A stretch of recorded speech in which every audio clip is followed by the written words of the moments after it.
my name is Kelly Cannon, and this is the Salt Lake Tribune Daily Buzz, a video series where we bring you the important story of the day. So the Utah Inland Port has been controversial since its inception, but a series of new mini port proposals may signal a shift in strategy for the Port Authority. Projects linked to the Utah Inland Port Authority have emerged in recent months, from about Tremont down to Cedar City in Washington County, though some have yet to determine a specific location.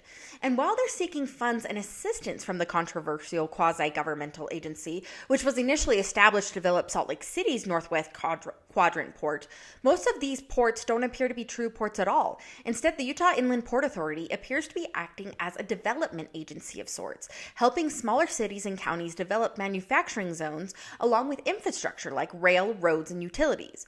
Ben Hart, the Inland Port Authority's executive director, said they are trying to create facilities that are the right size for the community.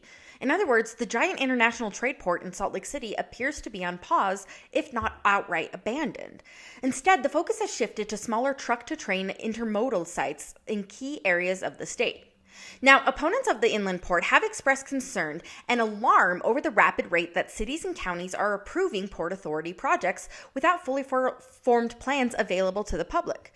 So there are currently 9 local governments that have formally engaged in port projects. These include Washington County, Iron County, Tooele County, Beaver County, Spanish Fork, Tremonton, Brigham City, Box Elder County, and Juab County. Now, while the majority of these projects haven't been fully fleshed out, the few that have provided detail on their locations could cause environmental harm. Now, the proposed project in Iron County is located in an area that has long grappled with water shortages, and it's on a habitat that potentially supports the threatened Utah prairie dog. The Tooele County and Spanish Fork locations appear to contain wetlands that are vital to the Great Salt Lake ecosystem. So why are Utah communities interested in port projects? Well, the Inland Port Authority can help communities in few ways. It collects 75% of the additional property tax generated when improvements come to the project areas, like new buildings and transloading facilities. It then uses those funds, called tax differential, to lure businesses, develop affordable housing, and build infrastructure. It also has $60 million in state infrastructure bank funds to issue loans. The Port Authority can also support local governments as they seek out manufacturing, shipping, and logistic businesses to bring jobs to their communities as well. In Tooele County, Council Vice Chair Scott Wardle said that the Port Authority can help create much-needed tax base to support local schools. But skeptics of the port projects, however, worry that these projects are moving ahead too quickly. Dita Seed, the staffer at the Center of Biological Diversity and a volunteer to Stop the Polluting Port Coalition, said, quote, "People are running after the money without doing their due diligence. There's this perception that this is a great economic development tool, but it hasn't been substantiated with data."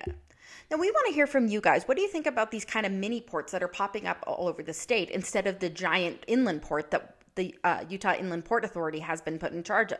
Do you think it's a good thing? Do you think it's a bad thing? Do you think it'll boost the economies, or are you more worried about the environmental dangers that might be involved? You can comment below, or you can tweet us at SLTrib.